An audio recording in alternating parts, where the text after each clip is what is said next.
Sosok ini punya kepala, punya badan, tapi lehernya itu nggak ada. Dan kesurupannya ini bukan sembarangan. Setiap kali kesurupan ini selalu lari, nyari tali, nyari kain buat diikat ke lehernya sendiri. Halo teman-teman, terima kasih sudah klik video ini. Langsung saja kita mulai ceritanya. Nah, buat teman-teman yang suka banget sama cerita horor, cerita-cerita kita itu banyak banget makhluk astral yang wujudnya beda-beda teman-teman.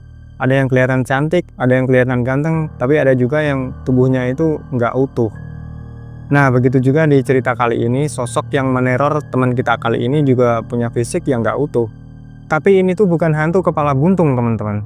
Bukan juga kayak yang tanpa tangan atau tanpa kaki. Sosok ini tuh makhluk astral, tapi yang nggak punya leher gitu teman-teman. Jadi baru kali ini kita punya cerita yang sosoknya itu seperti itu teman-teman.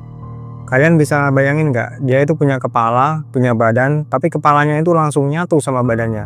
Nggak ada lehernya teman-teman. Dan yang lebih menyeramkan lagi, setiap kali dia muncul, dia selalu mencari-cari keberadaan anaknya. Ya, kisah ini tuh dari tahun 1950-an teman-teman. Aku sampai kaget gitu pas menerima cerita ini. Karena kisah ini tuh datangnya dari nenek-nenek gitu. Dan kita juga harus mengakui kalau kisah-kisah horor zaman dulu itu hantunya pasti serem-serem. Dan salah satunya ya cerita kali ini. Jadi apa yang sebenarnya terjadi sama sosok tanpa leher ini? Dan kenapa dia nyari-nyari anaknya? Kalau teman-teman penasaran sama cerita lengkapnya, kita langsung aja masuk ke ceritanya. Oke teman-teman, cerita yang aku bawakan kali ini cerita dari seseorang yang bernama Raffi, yang berada di Kalimantan teman-teman. Nah, pengalaman horor yang dibagikan Raffi ini dialami langsung sama neneknya yang bernama Nenek Baniah. By the way, Nenek Baniah ini lahir di tahun 1950-an. Dan kejadian horor ini terjadi saat Nenek Baniah ini masih remaja, teman-teman. Oke, sekarang aku mau ceritain dulu sedikit tentang latar belakang keluarganya Nenek Baniah ya, teman-teman. Jadi, Nenek Baniah ini adalah anak ketiga dari 4 bersaudara. Ibunya kerja di ladang milik keluarga mereka. Sedangkan ayahnya bekerja sebagai nelayan. Setiap pagi, biasanya Baniah ini bantu-bantu ibunya di ladang. Dan menjelang sore dia bakal pergi ke dermaga buat ambil ikan hasil tangkapannya teman-teman. Dengan pekerjaan ayah dan ibunya itu bisa dibilang keluarga Baniah ini hidup dalam kondisi yang cukup lumayan berkecukupan ya. Selain berkecukupan, keluarga Baniah ini juga termasuk keluarga terpandang di desa. Kenapa? Karena kakeknya ini yang bernama Tok Lang itu adalah kepala desa sekaligus orang pintar. Konon banyak warga yang sakit atau diganggu secara gaib katanya bisa sembuh setelah Tok Lang ini datang untuk mengobatinya. Nah, itulah sebabnya Tok Lang jadi sosok yang sangat dihormati dan disegani di sana. Termasuk juga anak-anak dan keturunannya. Termasuk Raffi, cucunya si Baniah ini yang kirim ke cerita ini teman-teman. Itu sekilas latar belakangnya ya teman-teman. Sekarang kita masuk ke inti ceritanya. Jadi pada suatu sore seperti biasa, Nenek Baniah ini pergi ke dermaga untuk mengambil ikan hasil tangkapan ayahnya. Nah, sore itu setelah ambil ikan, ternyata ayahnya masih lanjut ngobrol sama teman-temannya di sana. Akhirnya Baniah pun memutuskan untuk pulang duluan. Dia nggak bareng pulang sama ayahnya.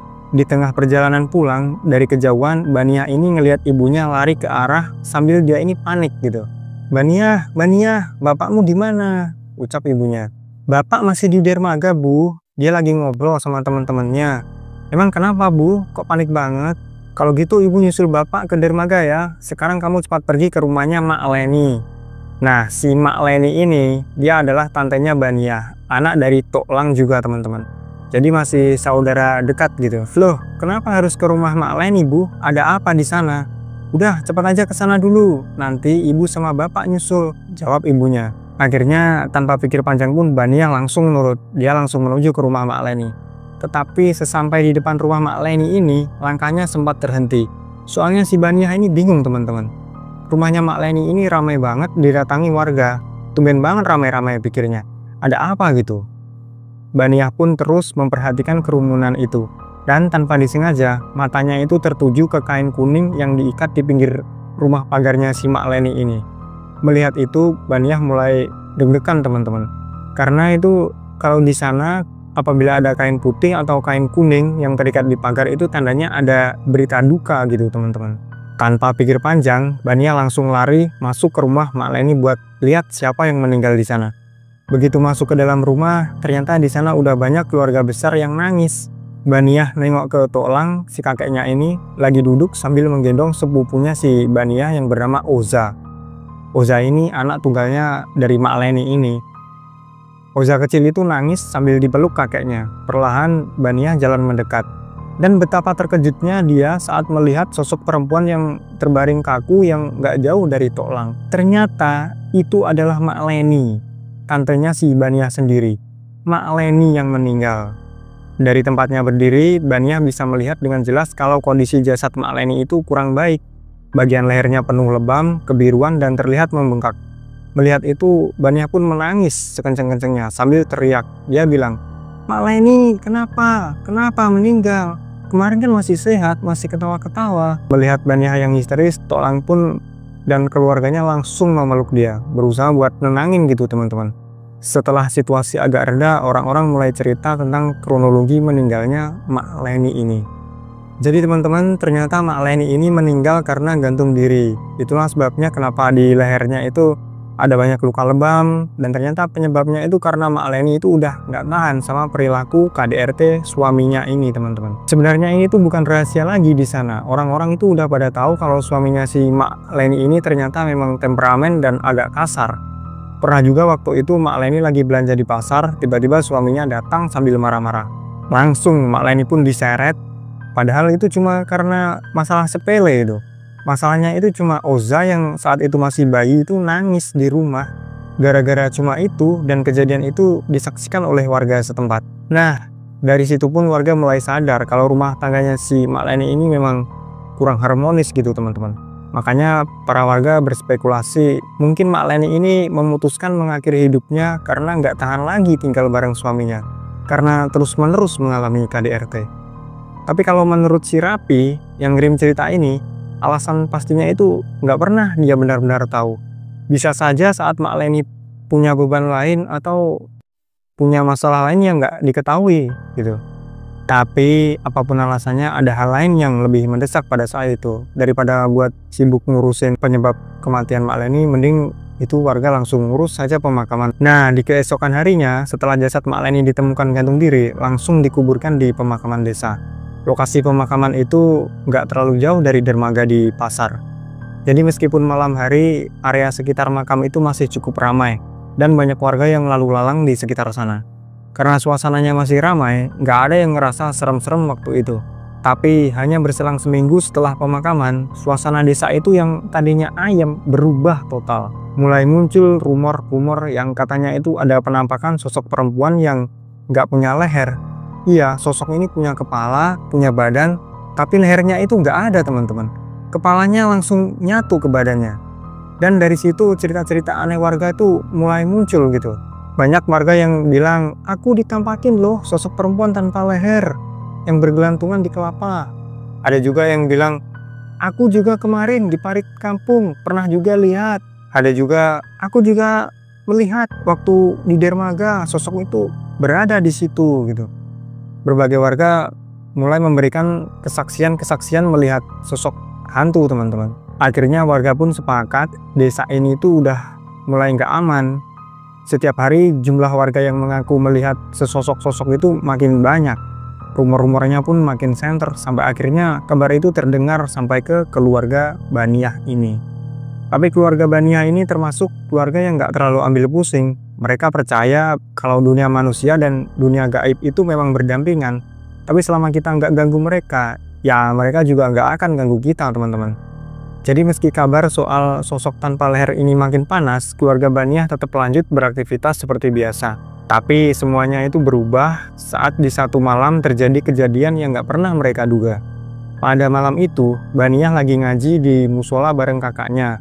Nama kakaknya ini Ayu. Itu memang kegiatan rutin mereka. Setiap habis maghrib itu biasanya baru pulang dari rumah. Setelah itu salat isya di sana. Setelah selesai, mereka pun jalan kaki pulang berdua. Rutenya itu dari musola ke rumah itu memang harus melewati dermaga dan area pemakaman, termasuk makamnya Mak Leni ini teman-teman. Tapi karena biasanya tempat itu masih ramai, mereka nggak pernah takut. Namun malam itu berbeda. Di tengah jalan, Baniah dan Kak Ayu ini mulai ngerasa suasananya itu sunyi banget. Yang biasanya itu masih ada suara jangkrik, suara alam.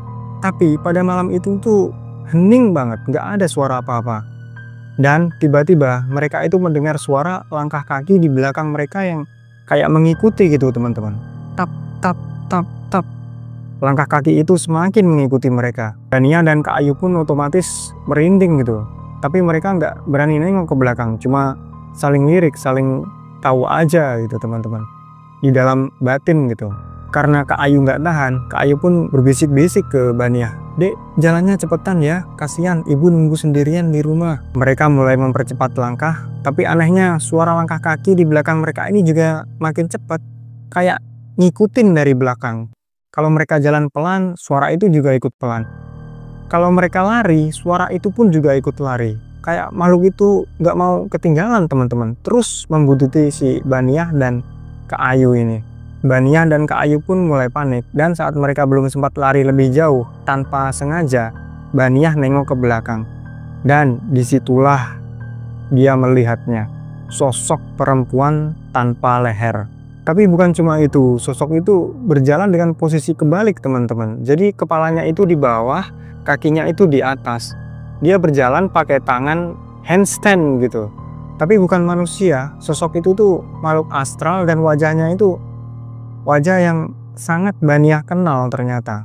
Dan lebih mengejutkannya lagi, itu adalah wajah Mak Leni.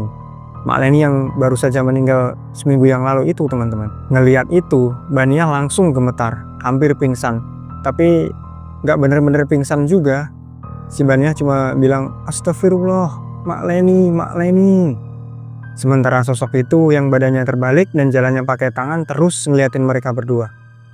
Hantu itu pun sedikit senyum dan menyeramkan teman-teman. Langsung Bania tarik tangan Kak Ayu. Mereka berdua lari sekenceng-kencengnya ke arah rumah.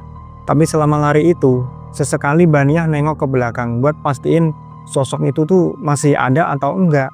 Dan ternyata masih teman-teman.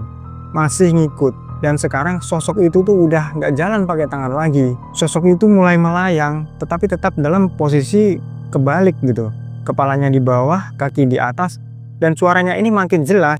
Hantu itu berteriak-teriak, "Mana anakku? Mana anakku?"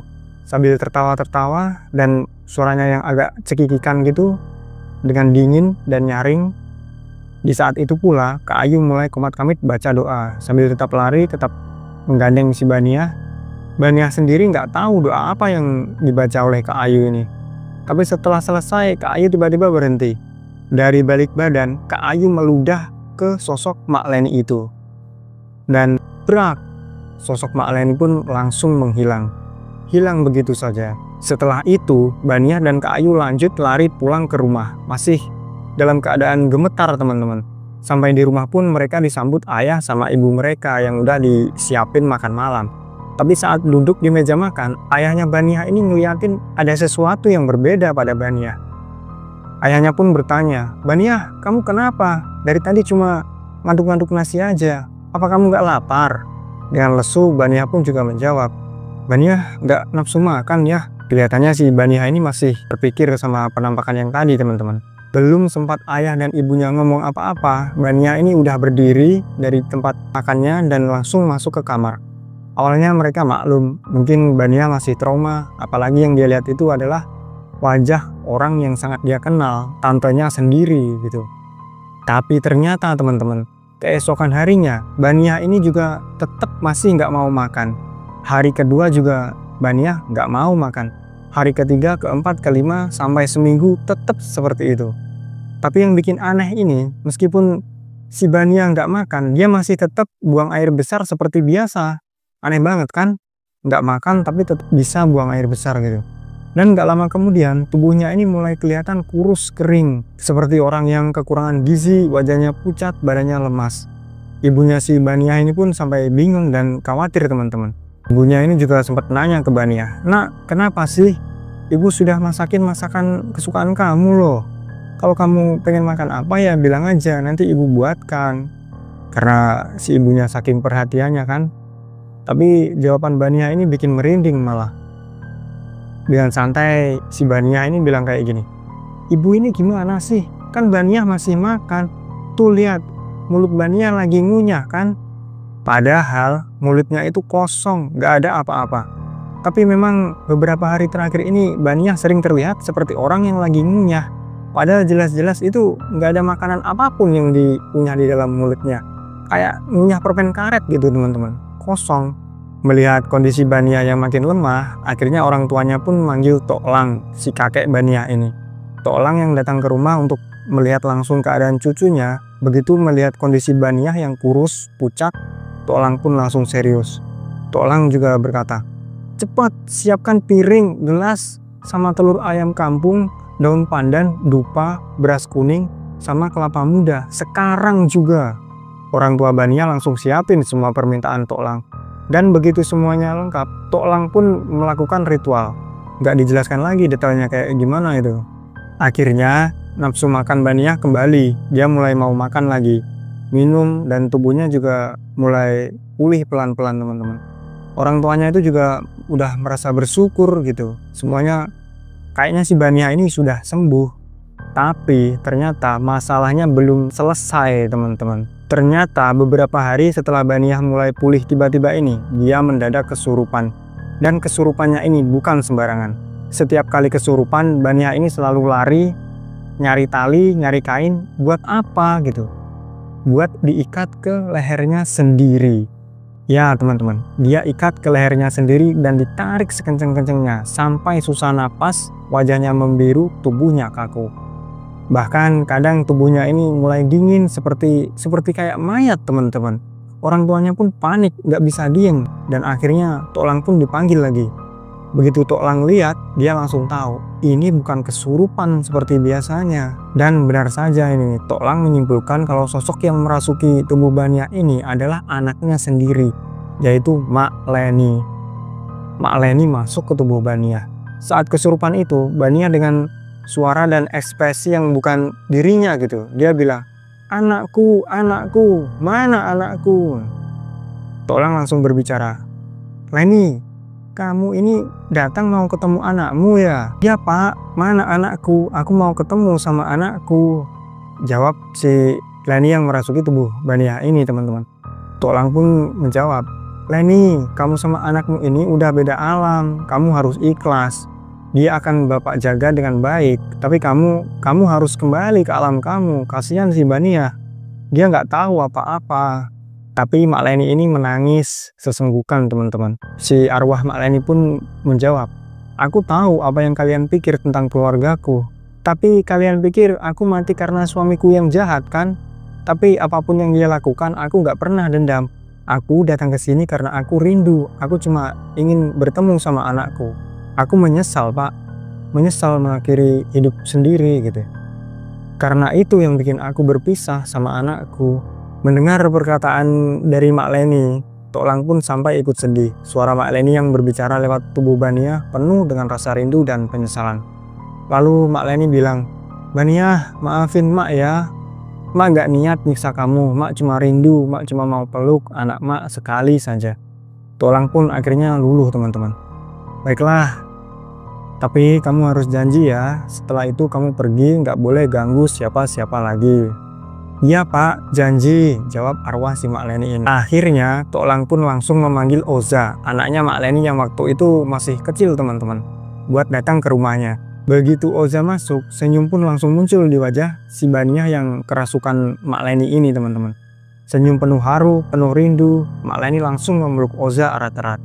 Jadi suasana saat itu tuh menjadi haru banget gitu. Semua yang ada di ruangan itu ikut diam, gak tahan melihat perpisahan yang begitu menyayat hati antara ibu dan anak. Setelah cukup lama memeluk, Mak Leni akhirnya berkata, "Semua perempuan yang di dunia ini memang ditakdirkan lemah, tapi kelemahan itu bukan alasan buat mereka disiksa. Justru dari kelemahannya itu seseorang itu bisa sabar menggendong anaknya, menyusui, menjaga siang dan malam. Sekarang Mak udah bersyukur, Mak udah melepas rindu, Mak udah mau pergi. Tapi Mak janji, kalau suatu hari nanti di desa ini kalau ada perempuan lain yang disiksa suaminya, Mak akan datang lagi untuk membantu dia." Astagfirullah, itu mungkin serem banget ya teman-teman. Dan itu juga mungkin merupakan warning, ancaman gitu. Setelah kata-kata itu diucapkan, Mak Leni pun akhirnya keluar dari tubuh Baniyah. Dan di saat yang sama, tubuh Baniyah langsung ambruk ke lantai. Dia sempat pingsan sebentar. Tapi alhamdulillahnya setelah itu Baniyah mulai pulih teman-teman. pelan-pelan seperti semula. Dan yang lebih menenangkan lagi, semenjak kejadian itu, sosok Mak Leni ini sudah nggak pernah muncul lagi. Dan sejak malam itu, sosok Mak Leni ini nggak pernah mengganggu warga desa.